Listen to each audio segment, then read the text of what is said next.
तो हेलो नमस्कार दर्शकों, हम लोकसभा चुनाव से हर छोटी सी बड़ी अपडेट आपके लिए लगातार लेके आ रहे हैं। तो इसी सूचना के अंदर आगे जुड़ी हुई कड़ी हमारे सामने जो एक निकल के आई है, जिसके अंदर कई सर्वेस हैं और कई जो है लोकल पत्रकारों के द्वारा या कई बड़े बड़े न्यूज़ चैनल के द्वारा जो सर्वे निकल के आ रही है, उनके ऊपर हम चर्चा करने वाले हैं। देश के अंदर किस तरह का माहौल जो है देश के अंदर बना हुआ है।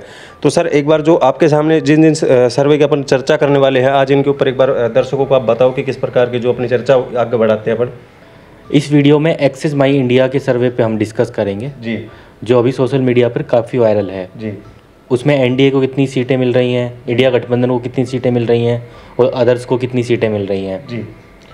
लेकिन जैसे बात करें सर, इस बार जैसे चुनाव की हम बात भी करें, ये बात कहीं ना कहीं एक एक्सिस माई इंडिया, जैसा आपने बताया कि एक सर्वे जो सामने निकल के आया, उसके अंदर भी कहीं ना कहीं सच होती हुई दिखाई दे रही है कि जो कांग्रेस पार्टी है वो अपना पकड़ जो है वो प्रधानमंत्री की सीट के ऊपर कहीं ना कहीं, या फिर आपका यूँ कह लें कि भाई लोकसभा के अंदर अपनी पकड़ जो है बनाती हुई कहीं ना कहीं दिखाई दे रही है। तो एक बार जो सर्वे भी जो सामने निकल के आ रही है वो भी आप जो है दर्शकों के साथ शेयर करें।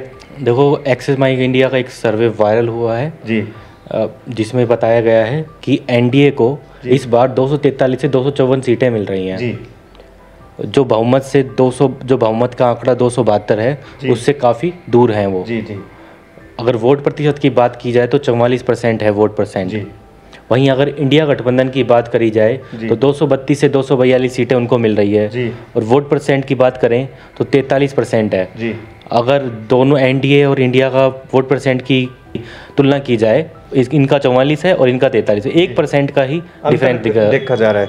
लेकिन आपको नहीं लगता कि देश के अंदर किसी ना किसी प्रकार से इस बार जो है चुनाव बिल्कुल विपरीत दिशा में जाता हुआ दिखाई दे रहा है? जैसे बीजेपी के पक्ष के अंदर जो चुनाव है ये किसी ना किसी तरीके से दिखाई नहीं दे रहे, क्योंकि बड़े बड़े दिग्गज नेता जो हैं वो पहले जो चुनाव के अंदर उतरना भी नहीं चाहते थे। मैं इशारा किस तरफ कर रहा हूँ आप समझ भी गए होंगे इस बात को।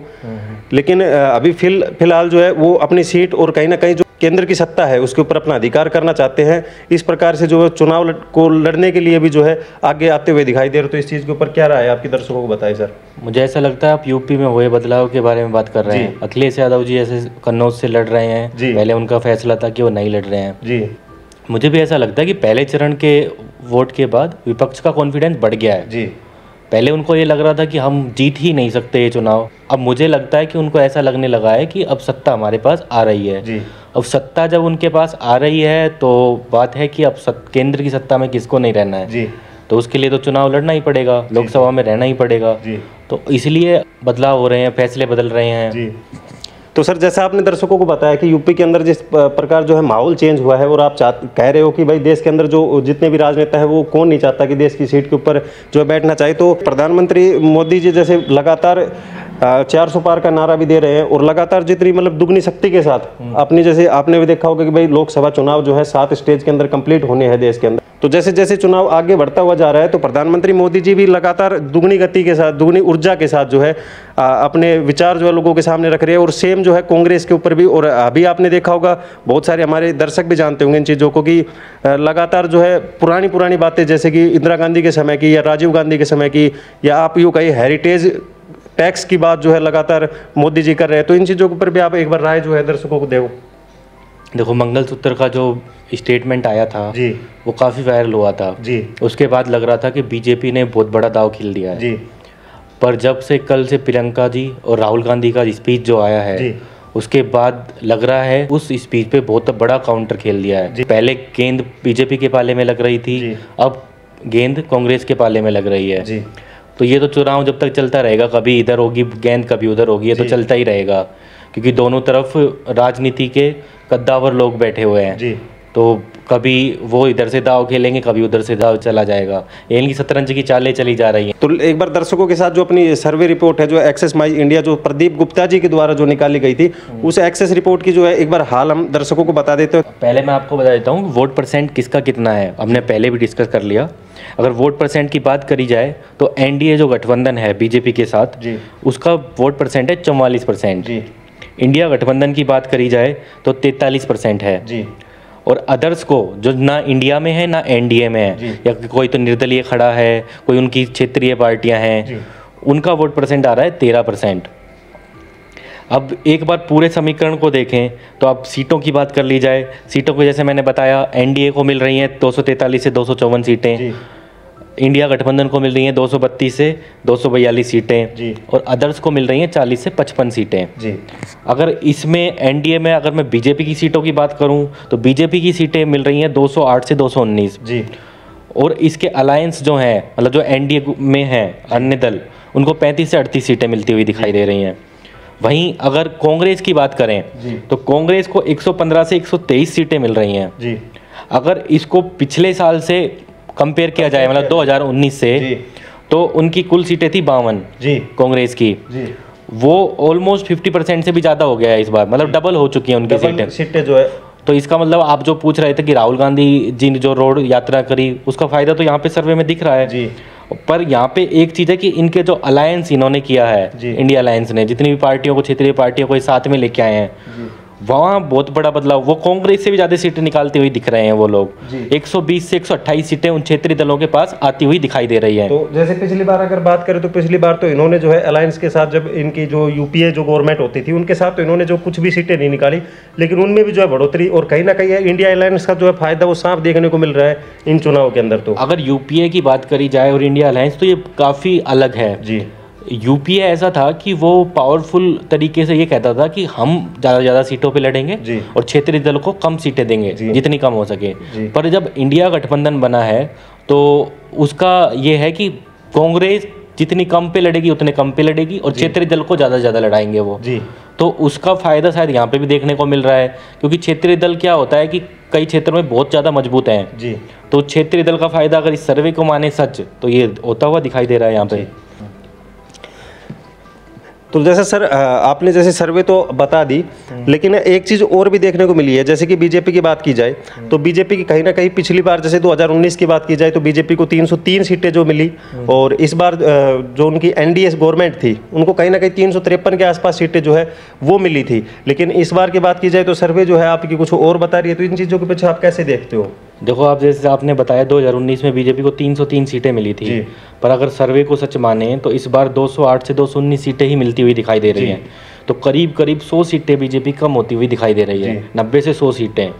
और वहीं अगर एनडीए की बात करी जाए तो इनको 353 सीटें मिली थी, मतलब अगर यहाँ पे बात करें तो 50 सीटें एनडीए के खाते में गई थी, मतलब जो अन्य दल उनके साथ जुड़े हुए थे। पर इस बार एनडीए के साथ जो दल जुड़े हुए हैं उनकी भी सीटें कम होती हुई दिखाई दे रही हैं। उनकी भी 10 सीटों पर सेंध लगाता हुआ दिख रहा है विपक्ष। यहाँ पर सिर्फ 35 से 38 सीटें ही मिल रही हैं। अगर 35 सीटें मिलती हैं तो 15 सीटों पर सेंध लगा देगा विपक्ष। तो यहाँ पे भी काफ़ी मतलब कमी आती हुई दिख रही है। जो 400 पार का नारा है वो तो शायद इस सर्वे के हिसाब से पूरा होता हुआ दिख नहीं रहा है। और कहीं ना कहीं जो लोगों का कहना है कि इस बार जो है हाथ बदलेगा हालात, तो वो मुद्दा भी कहीं ना कहीं साकार जो है इन जितनी सर्वे रिपोर्ट्स आ रही है उनके हिसाब से तो कहीं ना कहीं साकार जो है दिखाई भी दे रहा है। अगर ये सर्वे अगर सच होता है तो बात तो ये है कि किसी की भी सरकार नहीं आ रही है जी। बीजेपी को भी 343 से 254 सीटें मिल रही हैं। कांग्रेस की बात करें तो 232 से 242 सीटें मिल रही हैं। तो अब इसमें फैक्टर क्या काम करेगा? जो ये अदर्स लोग हैं जो 50 से 55 लोग आएंगे वो सत्ता डिसाइड करेंगे कि सरकार किसकी बनेगी। लेकिन सर जिस प्रकार नरेंद्र मोदी जी जैसे लगातार चुनाव की रैलियों में अभी आपने हाल के अंदर देखा कि कितने गंभीर मुद्दे जो है वो विपक्ष के पर लगातार चले जा रहे हैं, जैसा कि उन्होंने 1 ईयर 1 PM इसकी योजना के ऊपर भी बात की और उन्होंने सीधा जो है विपक्ष के ऊपर आरोप लगाया। एक इसी के साथ अगर हेरिटेज टैक्स की बात कर ली जाए, जो विरासत के अंदर मिली हुई संपत्ति होती है उनकी टैक्स की बात की जाए, तो इस प्रकार के मुद्दे भी प्रधानमंत्री मोदी द्वारा लगातार जो है उठाए जा रहे हैं। कांग्रेस हो या बीजेपी दोनों की तरफ से जब बातें होती हैं तो एक वोट बैंक की लेकर जो बात हो रही है, क्योंकि जिस प्रकार से 2019 के अंदर लोगों के अंदर चुनाव का एक क्रेज देखने को मिला था, उसके बाद 2014 के अंदर भी क्रेज देखने को मिला था, लेकिन फिलहाल 2024 के अंदर कहीं ना कहीं वो पिछड़ता हुआ भी दिखाई दे रहा है। अगर 2019 की बात करें तो कहीं ना कहीं 67% के आसपास वोटिंग जो है वो देखने को मिली थी, लेकिन इस बार जैसे वोटिंग भी जो है वो घट गई है। तो एक बार दर्शकों को इसका भी जो है रिपोर्ट आप बताएं। देखो 2019 में अगर बात करें तो 67% वोट हुआ था जी। 912 मिलियन लोगों ने वोट किया था जी। पर इस बार की बात की जाए तो यहाँ से अगर एवरेज की बात की जाए, फर्स्ट जो चरण का चुनाव हुआ है 59 से 60% ही आ रहा है जी। जो पिछले साल को से तुलना की जाए तो 7 से 8% कम है जी। अब ये 7 से 8% वोटर किसका है जो वोट नहीं करने गया है और इसका नुकसान किसको होगा ये तो 4 जून को ही पता चलेगा। पर इसका नुकसान तो किसी को ना पक्का होना ही है जी।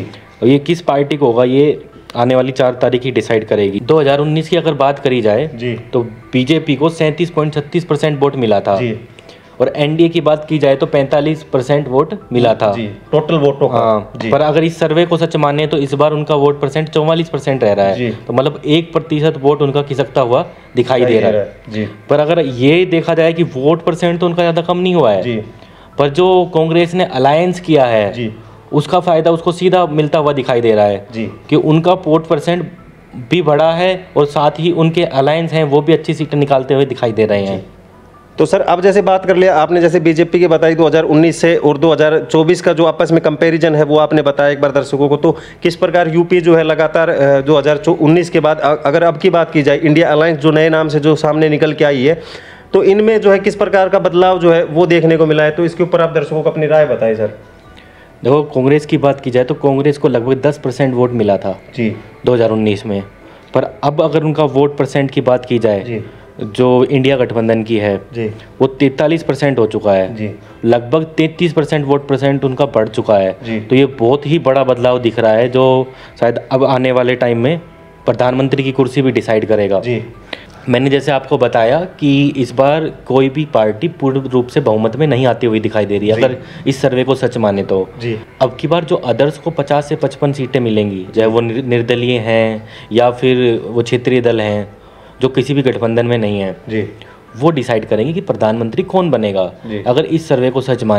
तो सर जैसे हमने बात की जिस सर्वे की, तो लगातार हम इस वीडियो में दर्शकों के साथ बात भी कर चुके हैं, जैसे कि इस सर्वे की बात की जाए, एक्सिस माई इंडिया जो सर्वे निकल गया इसकी बात की जाए, तो प्रदीप गुप्ता जो इनके सीएमडी हैं उनके द्वारा इस सर्वे को कहीं ना कहीं फेक भी बताया गया है कि वो दावा नहीं कर रही इस चीज़ के ऊपर कि ये सर्वे हमारा है, क्योंकि वो उनका कहना है कि भाई ये हम जो दावे करते हैं वो हमेशा चुनाव के बाद करते हैं। तो आपको क्या लगता है कि जो ये वायरल हो रहा है सर्वे, इसके पीछे हो सकती है वजह? देखो ये जो सर्वे है ये पहले चरण के बाद तेज़ी से वायरल हुआ था। जी अब ये उनके बाद जब ये तेज़ी से वायरल हुआ 1 या 2 दिन के बाद प्रदीप गुप्ता जी की कंपनी के द्वारा जी ये कहा गया प्रेस नोट जारी करते हुए कि ये सर्वे हमारा नहीं है जी और हम चुनाव आयोग के नियमों को मानते हुए जी 1 जून से पहले कोई भी सर्वे पब्लिक नहीं करेंगे। जी अब ये बात सच है या झूठ है ये तो उनको ही पता है, जी पर अगर इन आंकड़ों को देखें, इन पेपर्स को देखें जी। तो हमको तो ऐसा लगता है कि ये गलती से कोई लीक हो गया है। लेकिन सर अगर बात की जाए जैसे चुनाव परसेंट की, तो ये चलो